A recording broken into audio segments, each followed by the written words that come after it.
Shalom saudara kekasih dalam Tuhan. Saya percaya pada pagi hari ini saudara sudah mempersiapkan hati pikiran saudara untuk mengikuti ibadah pada hari ini. Dan saya juga percaya bahwa saudara pasti merindukan untuk bersekutu bersama. Dan saudara, sekalipun saat ini kita nggak bisa bersatu untuk memuji memuliakan Tuhan, walaupun hanya melalui online, dan kita percaya hadirat Tuhan sama bagi kita semua. Saudara, kita tahu bahwa hidup kita adalah penyembahan. Untuk itu saya mengundang saudara untuk mengambil tempat yang terbaik. Mari kita memuji memuliakan Tuhan serta mendengarkan firman. Saya undang saudara, mari kita berdoa. Bapa, kami mengucap syukur Tuhan pada pagi hari ini. Kalau saat ini Tuhan kami boleh mengikuti ibadah Tuhan Yesus, itu semua karena kasih anugerah-Mu bagi kami. Tuhan Yesus, pada pagi hari ini kami juga tahu Tuhan bahwa hidup kami adalah penyembahan untuk mempersembahkan yang terbaik untuk-Mu Tuhan Yesus. Hanya saat ini Tuhan kami meminta Roh Kudus Tuhan penuhi kami, urapi kami dengan kuasa-Mu ya Tuhan, supaya apapun yang kami naikkan pujian penyembahan kami Tuhan, boleh hadirat-Mu datang di tengah-tengah kami, dan segala apa yang kami berikan Tuhan boleh berbenah di hadapan. Terima kasih Tuhan Yesus, kami persembahkan ibadah kami hanya di dalam tangan Tuhan. Hanya di dalam nama Tuhan Yesus kami berdoa dan mengucap syukur. Haleluya. Amin. Saudara saya undang kita angkat satu pujian saudara.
taburan firman Tuhan. Mari saudara persiapkan Alkitab saudara untuk merenang taburan firman Tuhan.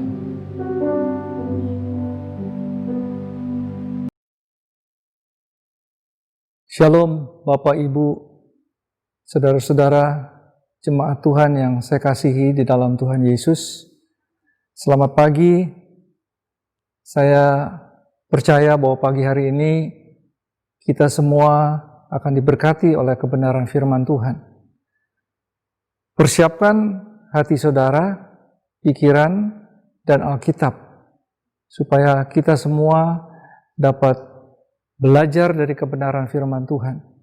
Tapi sebelum saya menyampaikan pesan Tuhan pagi hari ini, saya mau mengajak kita semua untuk bersatu hati, kita berdoa, minta hadirat Tuhan hadir di tengah-tengah saudara semua, dimanapun saudara berada.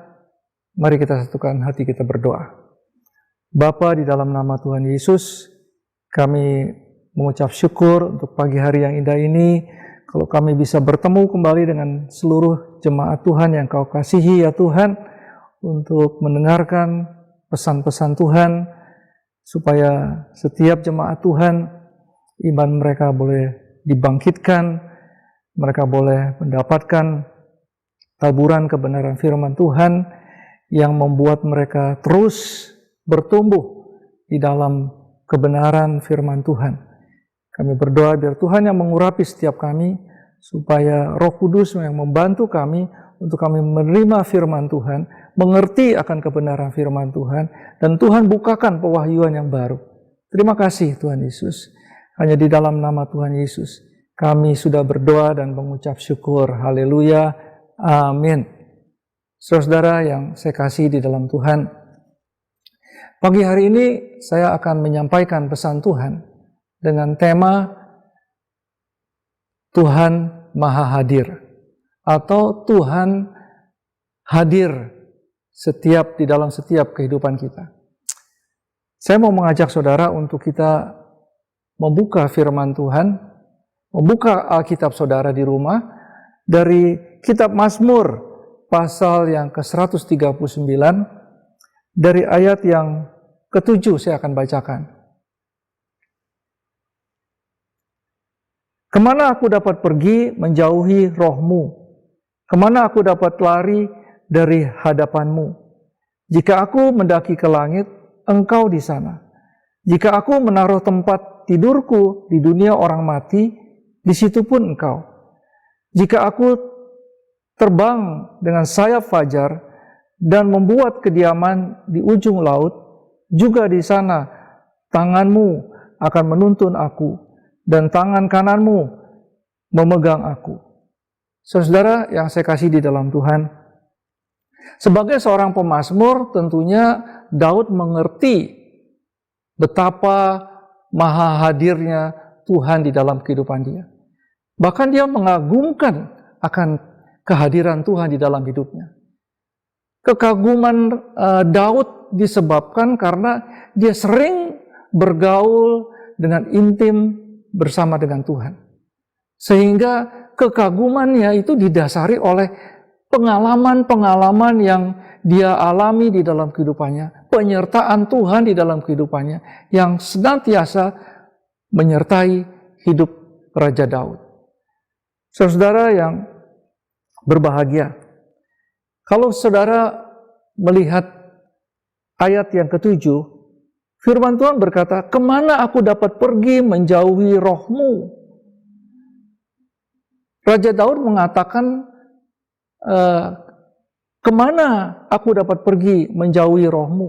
Ini suatu ekspresi atau ungkapan akan seorang pemazmur yang merasakan bahwa kehadiran Tuhan itu senantiasa ada di dalam kehidupan dia. Pada waktu dia mengalami himpitan di dalam hidupnya, pada waktu dia mengalami kemenangan di dalam hidupnya, dia merasakan kehadiran Tuhan di dalam hidupnya. Jadi ayat yang ke-7 ini adalah satu ekspresi daripada kekaguman atau sesuatu yang kalau orang kagum gimana sih?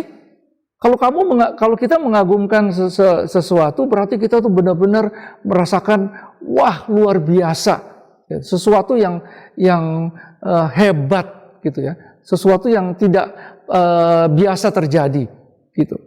Jadi pada waktu Raja Daud mengatakan, kemana aku dapat pergi menjauhi rohmu, berarti dia sadar dan dia mengerti bahwa Allah itu adalah roh. Karena seperti apa yang dikatakan di dalam kitab Yohanes pasal 4 ayat yang ke-24, Allah itu roh, dan barang siapa menyembah dia harus menyembahnya dalam roh dan kebenaran. Jadi pada waktu kita menyembah Tuhan dan Raja kita harus menyembahnya di dalam roh dan kebenaran. Berarti pada waktu saudara sudah dibaptis oleh Roh Kudus, saudara sudah dipenuhi oleh kuasa Roh Kudus, pergunakan bahasa yang baru, yaitu bahasa roh. Pada waktu saudara memuji dan menyembah Tuhan. Karena Allah senang mendengar pujian dan penyembahan di dalam roh dan kebenaran.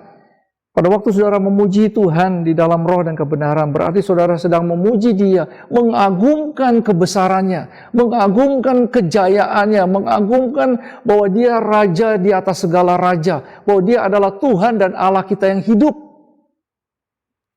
Begitulah pemazmur mengekspresikan bahwa dia tidak bisa lari daripada roh Tuhan, yaitu seperti yang dikatakan di dalam ayat yang ke-7. Di dalam ayat yang ke-7 bagian yang B, firman Tuhan mengatakan, kemana aku dapat lari dari hadapanmu?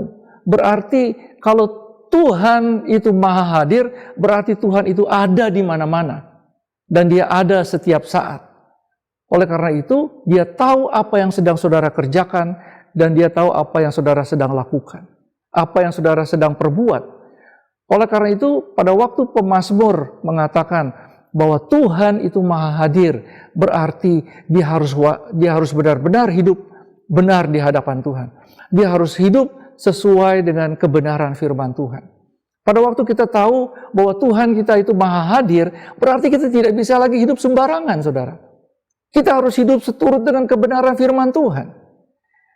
Firman Tuhan mengajarkan kita untuk mengampuni kesalahan orang lain. Berarti kita harus mengampuni kesalahan saudara-saudara kita atau orang yang telah berbuat salah kepada kita. Saudara, maha hadir berarti dia ada di mana-mana. Dan dia hadir setiap saat di dalam kehidupan kita. Bahkan dia senantiasa menolong saudara dan saya. Pada waktu dia hadir, kita merasakan bahwa ada damai sejahtera di dalam hati kita. Kalau dia hadir, berarti dia menuntun langkah kita. Dia berbicara di dalam hati kita. Oleh karena itu, pemazmur benar-benar merasakan kehadiran Tuhan.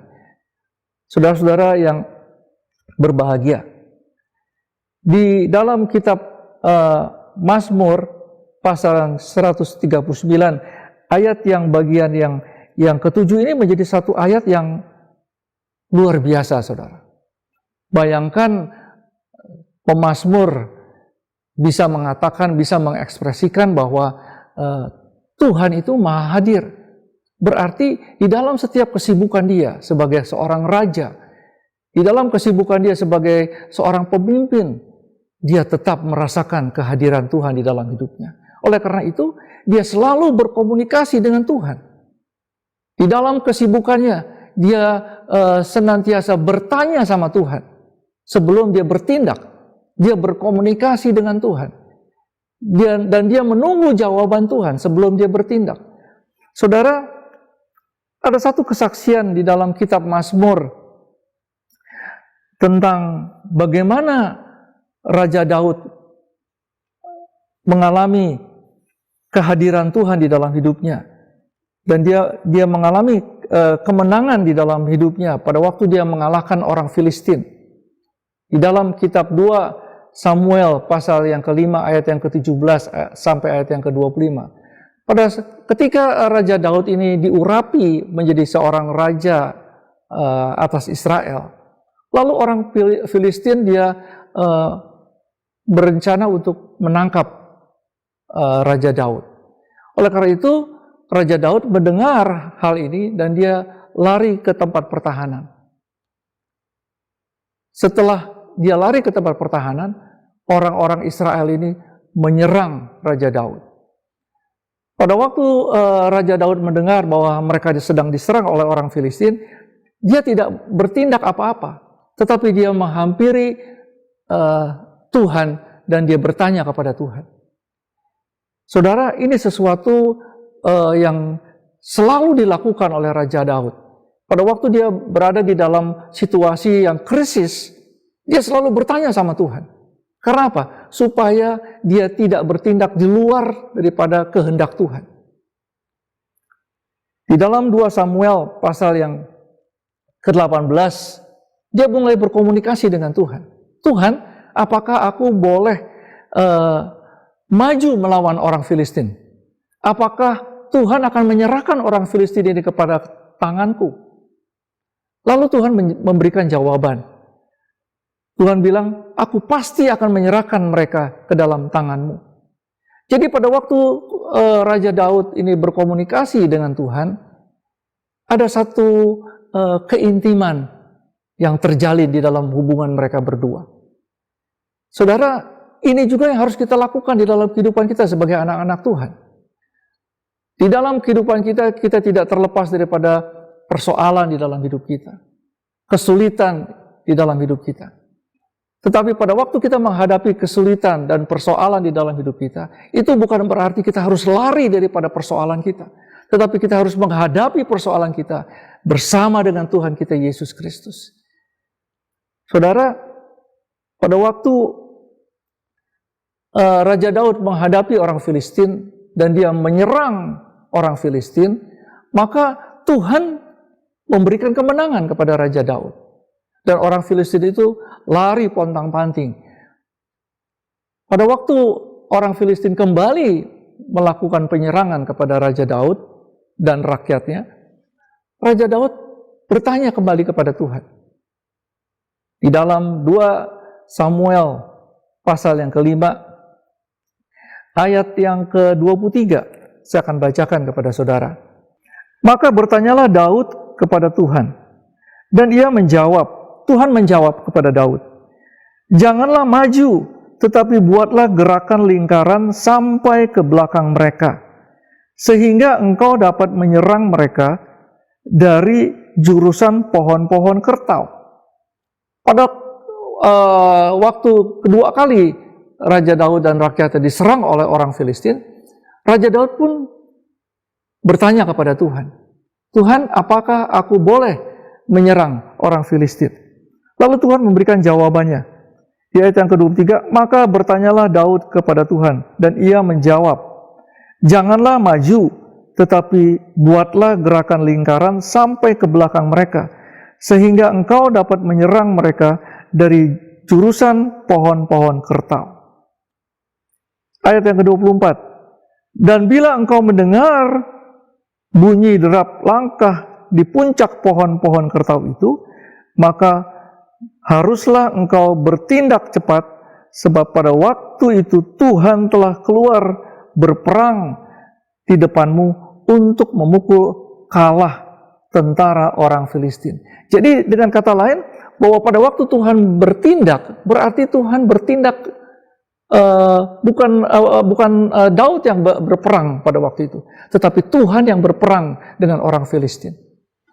Saudara, kalau saudara mempunyai hubungan rohani yang intim dengan Tuhan, seperti yang dialami oleh Raja Daud, karena keintimannya bersama dengan Tuhan, jadi Tuhan itu menjadi pembela bagi Raja Daud. Bukan Raja Daud yang berperang dengan orang Filistin, tapi Tuhan yang berperang dengan orang Filistin. Dan Tuhan hanya memberikan caranya, apa yang harus Raja Daud lakukan. Dan pada waktu orang Filistin itu mulai menyerang, maka Tuhan yang berperang dengan orang Filistin. Dan di ayat yang ke-25, dan Daud berbuat demikian seperti yang diperintahkan Tuhan kepadanya, maka ia memukul kalah orang Filistin mulai dari Geba sampai dekat Gezer. Jadi saudara, pada waktu saudara menyerahkan hidup saudara kepada Tuhan, maka Tuhan yang mengambil alih kehidupan saudara. Jadi pada waktu saudara menghadapi permasalahan dalam hidup saudara, bukan saudara sendiri yang menghadapi masalah saudara, tetapi Tuhan yang akan menghadapi masalah saudara. Tuhan yang akan turun tangan bagi saudara pada waktu saudara angkat tangan, karena saudara tahu Tuhan lebih mampu daripada saudara untuk menghadapi persoalan yang tidak bisa kita hadapi di dalam kehidupan kita. Begitu juga dengan Raja Daud. Dia tahu orang Filistin itu begitu banyak, dan kekuatan mereka mungkin lebih besar daripada Raja Daud. Oleh karena itu, Tuhan mengambil alih kepemimpinan Raja Daud, dan Tuhan yang berperang dengan orang Filistin, sampai orang Filistin itu dikalahkan. Jadi Raja Daud tidak berbuat apa-apa, saudara. Itulah kemenangan yang dilakukan oleh Tuhan terhadap orang Filistin. Saudara-saudara, apa yang saudara sedang hadapi hari-hari ini, jangan kita mencoba untuk menyelesaikan dengan kekuatan dan kemampuan kita. Tapi lebih baik kita datang kepada hadirat Tuhan dan menyerahkan segala persoalan hidup kita kepada Tuhan. Biar Tuhan yang mengambil alih persoalan kita, dan Tuhan yang menyelesaikan menurut caranya Tuhan yang sempurna dan ajaib. Saudara, di dalam kehidupan kita, kita sering sekali menghadapi kesulitan. Kesulitan keuangan, kesulitan keluarga, kesulitan pekerjaan, dan semuanya itu tidak bisa kita tangani sendiri, saudara. Kita perlu pertolongan Tuhan. Kita perlu pertolongan Roh Kudus yang akan memberikan petunjuk kepada kita apa yang harus kita lakukan. Pada waktu kita bertindak dengan iman, Tuhan menyertai tindakan kita, maka mujizat Allah terjadi di dalam kehidupan kita. Saudara yang berbahagia, pagi hari ini saya juga melihat dan percaya bahwa di dalam kemahahadiran Tuhan kita, di dalam kehidupan kita, Tuhan juga memberikan perlindungan yang sempurna di dalam kehidupan kita.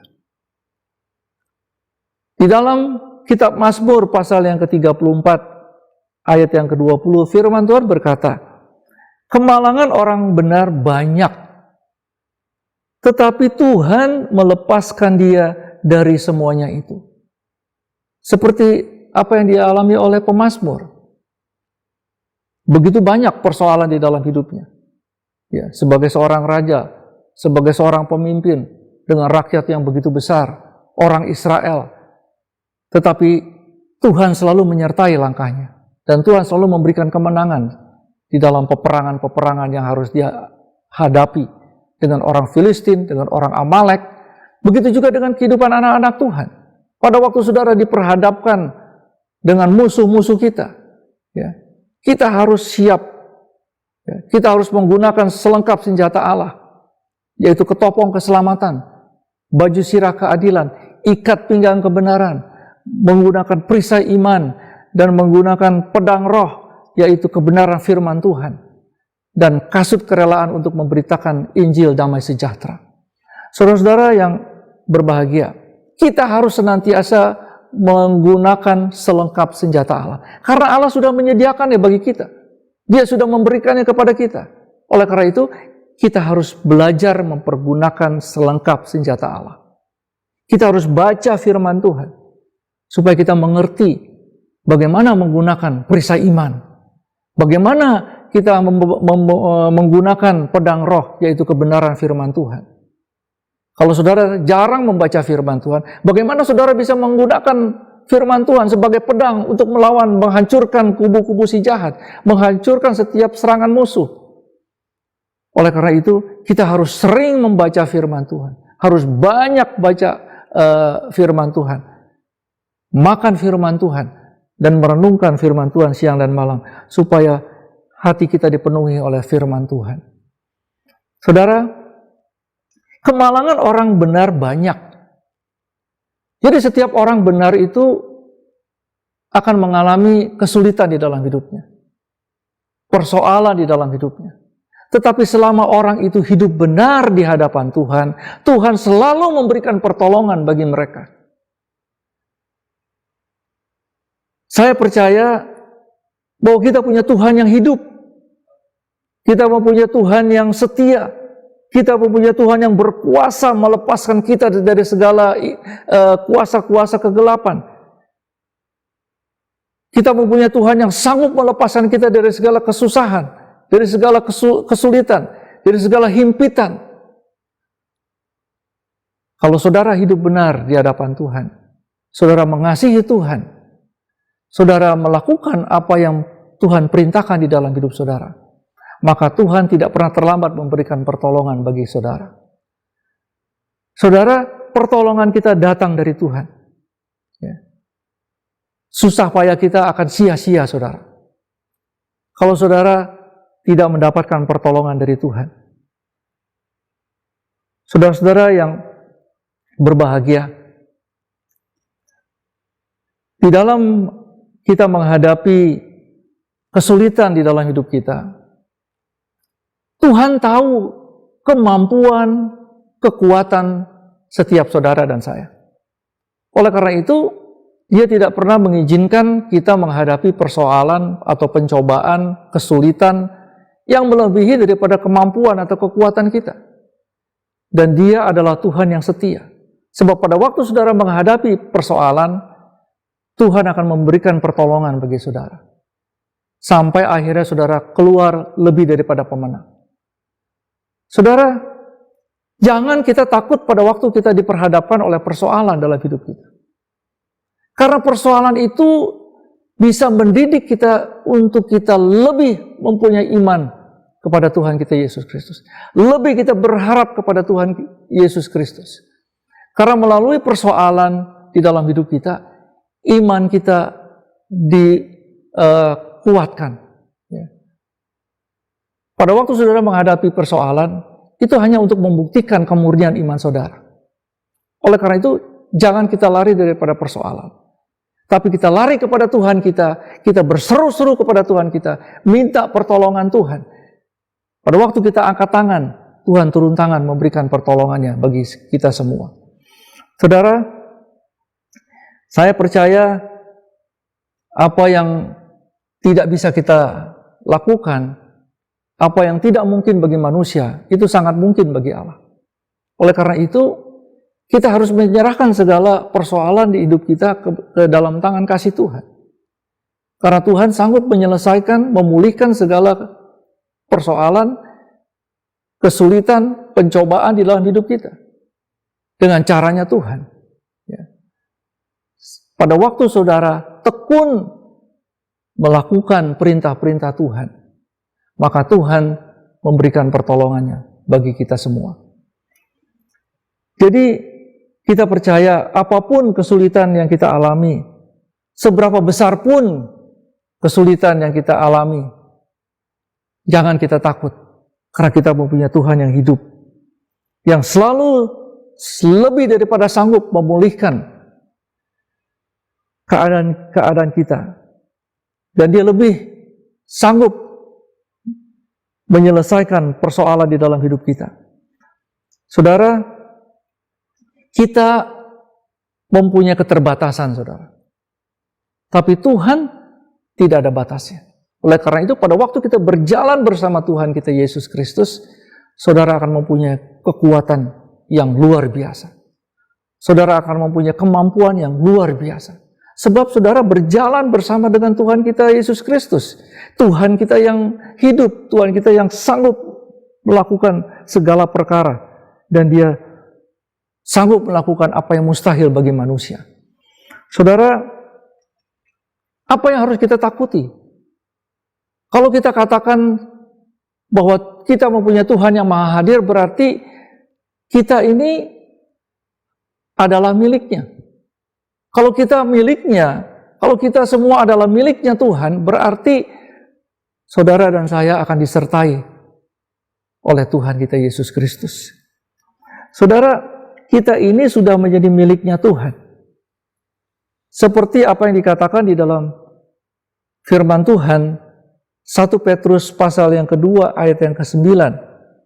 Tetapi kamulah bangsa yang terpilih, imamat yang rajani, bangsa yang kudus, umat kepunyaan Allah sendiri, supaya kamu memberitakan perbuatan-perbuatan yang besar dari Dia, yang telah memanggil kamu keluar dari kegelapan kepada terangnya yang ajaib. Jadi saudara dan saya adalah umat kepunyaan Allah sendiri. Kalau kita sudah menjadi umat kepunyaan Allah, atau kita adalah miliknya Tuhan, berarti kita nggak usah khawatir. Karena segala sesuatu Tuhan akan take care kita. Tuhan akan memperhatikan kehidupan kita. Apalagi kalau kita tahu bahwa Tuhan kita itu maha hadir. Berarti Dia itu senantiasa menyertai langkah kita. Dimanapun kita berada, Dia tahu. Apa yang kita lakukan, Dia tahu. Sebelum kita berkata-kata, Dia tahu apa yang akan kita katakan. Itulah Tuhan kita yang maha hadir, saudara. Oleh karena itu, kita tidak usah khawatir, kita tidak usah takut. Ya. Kalau kita adalah miliknya Tuhan, berarti Dia yang akan memelihara hidup kita, Dia akan mencukupi segala kebutuhan kita, Dia akan menolong kita, Dia akan memampukan kita untuk kita terus berjalan bersama dengan Dia. Saudara, apapun kesulitan yang hari-hari ini saudara dan saya alami, Tuhan punya solusi yang terbaik bagi kita. Karena Dialah segalanya di dalam hidup kita. Dia yang berdaulat dalam hidup kita. Dia yang akan melakukan hal-hal yang tidak bisa kita lakukan. Saudara, kalau saudara percaya bahwa Tuhan kita adalah Tuhan yang hidup, Dia akan menangani segala persoalan di dalam hidup kita. Saudara yang berbahagia, saya percaya bahwa apa yang dialami oleh Raja Daud pada waktu dia mengalahkan orang Filistin, itu juga bisa kita alami di dalam kehidupan kita. Pada waktu kita tidak menghadapi persoalan di dalam kehidupan kita dengan kekuatan kita sendiri. Tapi bersama dengan Tuhan Yesus, kita sanggup mengalahkan segala musuh kita. Bersama Tuhan Yesus selalu ada jalan keluar. Karena kita mempunyai Tuhan yang luar biasa, saudara. Saudara, di dalam kehidupan kita sebagai anak-anak Tuhan, jangan kita berjalan sendiri, saudara. Karena pada waktu saudara berjalan sendiri, maka saudara akan mengalami banyak hambatan di dalam hidup saudara. Oleh karena itu, pada waktu kita memerlukan seorang penolong, kita berseru kepada Roh Kudus, biar Roh Kudus yang memberikan pertolongan bagi kita. Karena Roh Kudus itu seorang penolong. Roh Kudus itu seorang penghibur, dan Dia akan mengingatkan kita akan segala sesuatu yang pernah kita dengar dari kebenaran firman Tuhan, mengingatkan kita, dan Dia akan berkata-kata akan hal yang akan datang. Oleh karena itu, kita butuh pertolongan daripada Roh Kudus. Saudara yang berbahagia, apa yang saudara alami hari-hari ini? Apakah saudara sedang mengalami masalah ekonomi? Apakah saudara sedang memerlukan pekerjaan? Kita harus minta kepada Tuhan kita. Karena Dia yang akan memberikan pekerjaan yang terbaik bagi saudara dan saya. Karena Dia tahu apa yang kita butuhkan. Kalau saudara minta pekerjaan, Dia akan memberikan pekerjaan supaya saudara bisa memiliki pekerjaan. Pekerjaan yang tidak akan menghambat saudara di dalam beribadah. Pekerjaan yang tidak akan membuat saudara menjadi orang yang mengasihi pekerjaan saudara lebih daripada Tuhan. Oleh karena itu, pada waktu kita minta kepada Tuhan, kita harus minta sesuai dengan apa yang Tuhan taruh di dalam hati kita. Supaya Tuhan memberikan apa yang terbaik bagi kita. Saudara yang saya kasihi di dalam Tuhan, jika kita tahu bahwa Tuhan kita itu maha hadir atau omnipresent, Dia ada di mana saja. Karena Tuhan kita itu tidak bisa dibatasi oleh ruangan. Tuhan kita tidak bisa dibatasi oleh waktu, tidak bisa dibatasi oleh tempat. Dia ada di mana-mana, saudara. Dan Dia ada bersama dengan anak-anaknya yang Dia kasihi. Saudara dan saya. Pada waktu saudara di rumah, Tuhan ada di rumah saudara. Pada waktu saudara melakukan mesbah keluarga, saudara mengundang hadirat Tuhan. Tuhan hadir di tengah-tengah mesbah keluarga saudara. Dan pada waktu Tuhan hadir, Tuhan memberkati hidup keluarga saudara. Saudara, pada waktu kita percaya bahwa Tuhan Maha Hadir, berarti kita tidak akan melakukan hal-hal yang di luar daripada kehendak Tuhan. Kita akan sangat berhati-hati melakukan sesuatu yang menyenangkan hati Tuhan. Kita tidak akan hidup sembarangan. Kita tidak akan berkata-kata sembarangan. Kita tidak akan menyakiti hati orang. Kita akan hidup seturut dengan kebenaran firman Tuhan. Oleh karena itu kita perlu Roh Kudus. Roh Kudus yang akan menuntun. Roh Kudus yang akan berbicara di dalam hati kita. Saudara, kita mempunyai Tuhan yang Maha Hadir. Oleh karena itu, jangan kita takut. Di dalam kehidupan kita menghadapi persoalan, pencobaan, kita harus mengucap syukur. Karena melalui pencobaan, melalui kesulitan yang kita alami dan hadapi, kita akan lebih kuat iman kita. Kita akan lebih bertumbuh iman kita. Karena apa? Karena Tuhan menyertai langkah kita. Saudara, di dalam kita mengikut Tuhan Yesus, kita harus mengikut Tuhan Yesus seperti pemazmur. Pemazmur itu, dia itu begitu intim dengan Tuhan. Pada waktu dia susah, dia tetap memuji Tuhan. Pada waktu dia sukacita, dia tetap memuji Tuhan. Ya. Kita harus hidup seperti seorang pemazmur, yaitu Raja Daud. Karena dia disertai oleh Tuhan. Pada waktu Tuhan menyertai langkah hidupnya, Tuhan memberikan kemenangan-kemenangan di dalam hidupnya. Seperti apa yang dikatakan di dalam kitab 1 Samuel pasal 18 ayat yang ke-14. Firman Tuhan berkata, Daud berhasil di segala perjalanannya sebab Tuhan menyertai dia. Jadi pada waktu Daud berhasil di dalam setiap area kehidupannya, pada waktu dia berperang, dia mendapatkan kemenangan. Ya. Karena apa? Semuanya itu karena penyertaan Tuhan di dalam hidup Daud. Pada waktu kita hidup dan Tuhan menyertai langkah hidup kita, kita akan mengalami kemenangan, lepas kemenangan dalam hidup kita. Saudara yang berbahagia, marilah kita hidup disertai oleh Tuhan. Karena tanpa penyertaan Tuhan, hidup kita akan sia-sia. Saudara, saya percaya bahwa walaupun virus corona masih merajalela di seluruh dunia, tapi kita punya Tuhan yang tidak pernah berubah tuh. Kita mempunyai Tuhan yang tetap sama dulu, sekarang, sampai selama-lamanya. Kasih-Nya tidak pernah berubah. Ya, kasih-Nya tetap sama. Ya. Oleh karena itu, mari kita fokuskan pandangan kita kepada Tuhan kita Yesus Kristus. Biar Tuhan yang menuntun langkah hidup kita. Karena Dia adalah Gembala Agung kita. Dia yang menuntun kita ke air yang tenang. Dia akan membaringkan kita di rumput yang hijau. Oleh karena itu, kita tidak akan hidup kekurangan. Walaupun kita harus berjalan di lembah kekelaman, kita tidak takut bahaya, sebab Tuhan menyertai langkah hidup kita. Saudara yang saya kasih di dalam Tuhan, marilah kita tetap rajin membaca firman Tuhan, tetap berdoa kepada Tuhan, karena kita butuh pertolongan Tuhan, kita butuh penyertaan Tuhan di dalam hidup kita.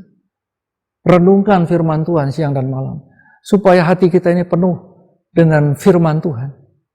Seperti ada firman Tuhan yang berkata, hanya dekat Allah saja aku tenang, sebab daripadanya lah keselamatanku. Pada waktu saudara mengingat firman Tuhan ini, apapun yang saudara alami, mungkin saudara sedang mengalami satu kekecewaan, ya. Tapi pada waktu saudara mengingat firman Tuhan, hati saudara menjadi tenang. Oleh karena itu, saya menganjurkan saudara, menghimbau saudara untuk senantiasa membaca firman Tuhan. Saudara-saudara yang saya kasih di dalam Tuhan, mari kita tundukkan kepala, kita berdoa. Bapa kami yang ada di dalam surga, dikuduskanlah nama-Mu, datanglah kerajaan-Mu, jadilah kehendak-Mu. Tuhan, kami mau mengucap syukur karena pagi hari ini kami boleh diberikan kesempatan untuk mendengar kebenaran firman Tuhan. Karena firman Tuhan yang menjadi pelita bagi kaki kami dan terang bagi jalan kami. Tuhan, terima kasih karena firman-Mu juga yang membangkitkan iman kami. Firman-Mu yang memberikan kekuatan yang baru bagi kami.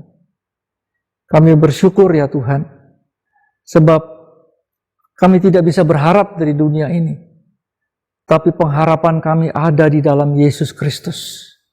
Dan pengharapan kami di dalam Yesus Kristus tidak pernah mengecewakan. Terima kasih Tuhan Yesus. Kalau pagi hari ini kami boleh diberkati oleh firman Tuhan. Kami tahu Tuhan juga yang mencukupi segala kebutuhan kami Tuhan, menurut kekayaan dan kemuliaan Allah di dalam Yesus Kristus. Kami berdoa ya Tuhan bagi seluruh jemaat Tuhan, dimanapun mereka berada, biar Tuhan senantiasa menyertai langkah mereka, mencukupi segala kebutuhan mereka, menguatkan hidup mereka, dan memberikan damai sejahtera. Terima kasih Tuhan Yesus. Kami mengucap syukur. Dan saat ini saya mengajak seluruh jemaat Tuhan untuk mengangkat tangan saudara. Dan terimalah berkat damai sejahtera, sukacita daripada Allah Bapa yang Maha Kuasa, kasih yang melimpah daripada Tuhan kita Yesus Kristus, persekutuan yang indah dan manis oleh Roh Kudus, mulai pagi hari ini sampai Maranatha, bahkan sampai selama-lamanya. Mari jemaat Tuhan yang sudah diberkati, katakan amin. Tuhan Yesus memberkati. Stay home, stay healthy, stay in the Lord. Amin.